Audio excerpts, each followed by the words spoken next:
વિદ્યાર્થી મિત્રો, હવે આપણે શીખીશું કેટલું ભારે અને કેટલું હલકું. આ પ્રકરણમાં આપણે વિવિધ વજન કરતા શીખીશું. આપણે અગાઉના ધોરણમાં શીખી ચૂક્યા છીએ કે 1 કિલોગ્રામ બરાબર 1000 ગ્રામ થાય.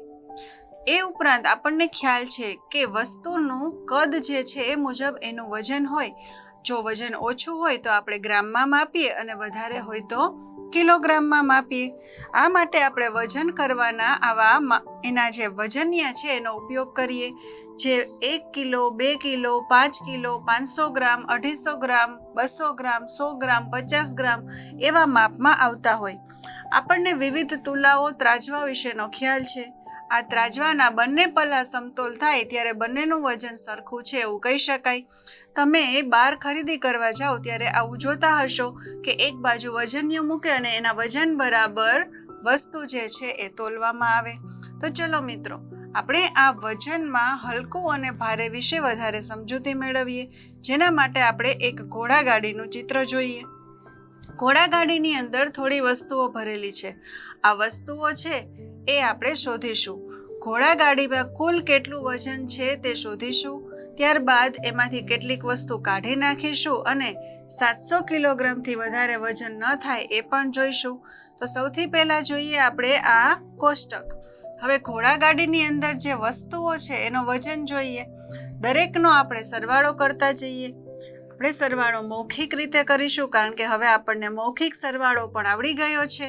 100માં 35 ઉમેરીએ તો 135, એમાં 50 ઉમેરીશું તો 185, ત્યારબાદ એમાં ઉમેરીશું 70.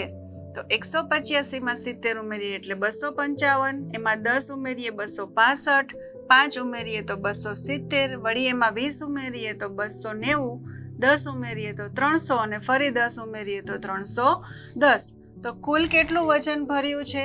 310 કિલોગ્રામ. હવે આપણને એવું કહેવામાં આવેલું છે કે વસ્તુ કાઢી નાખવી છે. શું કાઢીએ તો 700 કિલોથી વધારે ન થાય. તો આ વજન જે છે એ જ 310 કિલો છે. તો 700 કિલો જે છે એનાથી તો ઓછું જ છે, એટલે કંઈ પણ કાઢવું પડે નહીં. બધી વસ્તુઓ એમનેમ રહેશે તો પણ આ બધું 310 કિલોગ્રામ છે જે સમાઈ જશે. હવે જોઈએ ત્રાજવું.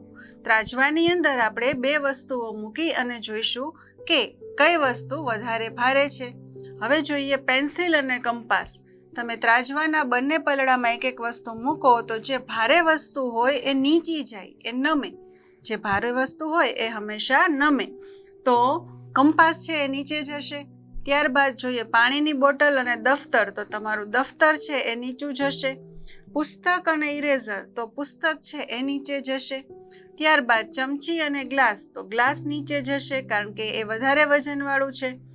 હવે આપણે આ વજનમાં વધારે ભારે અને વધારે હલકું એ જોઈએ તો આપણી પાસે સૌથી હલકું, બંનેની વચ્ચેનું અને સૌથી ભારે, આવી રીતે આપણે કોષ્ટકમાં વસ્તુના નામ લખીશું.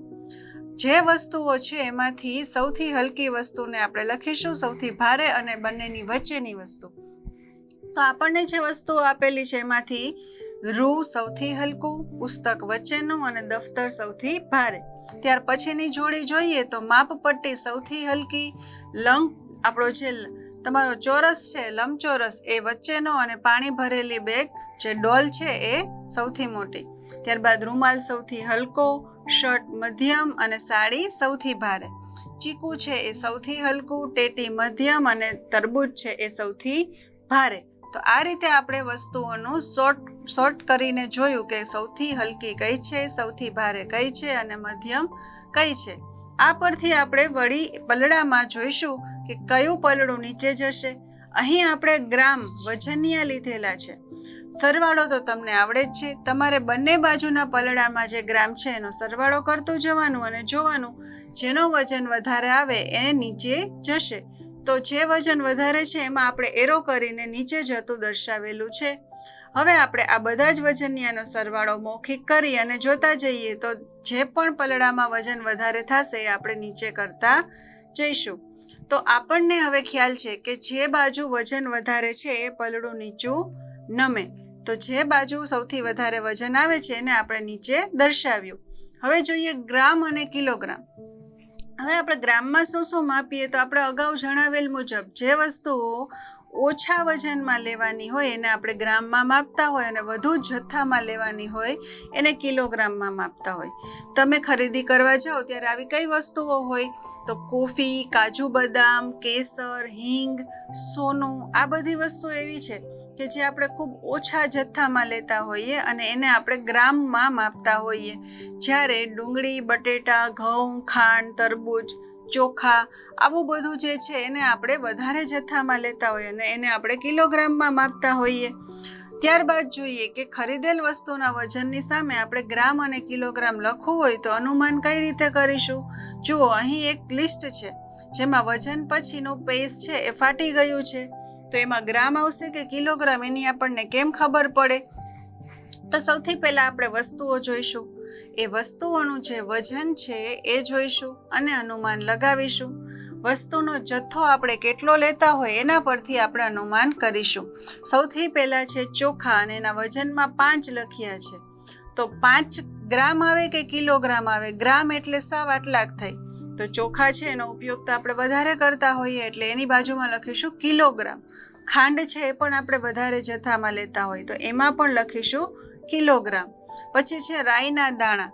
રાઈના દાણા તમે જોયા જ હશે, સાવ નાના નાના હોય અને એનો ઉપયોગ પણ બહુ જ ઓછો હોય, તો રાઈના દાણા છે એમાં આપણે લખીએ ગ્રામ.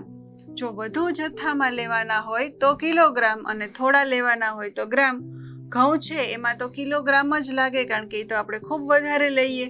દાળમાં 500 લખેલું છે, તો 500 કિલો ક્યારેય આપણે ન લઈએ તો ખૂબ મોટો જથ્થો થાય, એટલે દાળ છે એમાં આપણે લખીશું 500 ગ્રામ. ત્યારબાદ છે ચા, તો ચામાં પણ આપણે 250ની બાજુમાં લખીશું ગ્રામ. અને ચોકલેટ છે એ 25 છે, તો 25 ગ્રામની, કારણ કે ચોકલેટની તમે 12 લેતા હોય એ 25 ગ્રામ જેવી હોય. તો આપણે જોયું કે જે મોટા જથ્થામાં લેવાતી વસ્તુઓ છે એ કિલોગ્રામમાં હોય છે. હવે પલડાની અંદર જો 2 ગાડી મુકાય તો શું હજી એક ટ્રેક્ટર ભારે હશે? તો જુઓ, અહીં એક પલડામાં ટ્રેક્ટર છે અને બીજા પલડામાં ગાડી છે. તો આપણે શું જોયું? બેન વિચારે છે કે હજી હું 2 ગાડી મૂકું તો શું થશે? તો જુઓ, પલડું છે એ થોડુંક જ ઊંચું છે એટલે એમાં 1 ગાડી મૂકે તો પણ ચાલે. તો જો 2 ગાડી મૂકે તો એ પલડું નીચું થઈ જાય અને ટ્રેક્ટર કરતાં વજન વધારે થઈ જાય. તમારી પાસે જો આવું પલડું હોય તો તમે પણ આવી રીતે વજન તમારા રમકડાનો કરી અને જોઈ શકો છો, અને તમે એનો વજનિયા દ્વારા કરો તો તમે વજન લખી પણ શકો છો. વજનિયાનું વજન હોય એ મુજબ તમારું રમકડું થાય તો તમે આ વજન લખી શકો. આ જે પલડું છે એ બનાવવું પણ સહેલું છે. પલડું બનાવવા માટે તમે કોઈ એવી તુલા બનાવો જેની બંને બાજુ તમે વાટકી જેવી કોઈ પણ વસ્તુને દોરીથી લટકાવો, તો તમને ખ્યાલ આવશે કે પલડું જે છે એમાં જે વધારે વજન છે એ બાજુનું પલડું ભારે છે તો એ નીચું જાય છે. તો જાતે પણ આ પ્રવૃત્તિ કરી અને વજન વિશેની માહિતી મેળવો.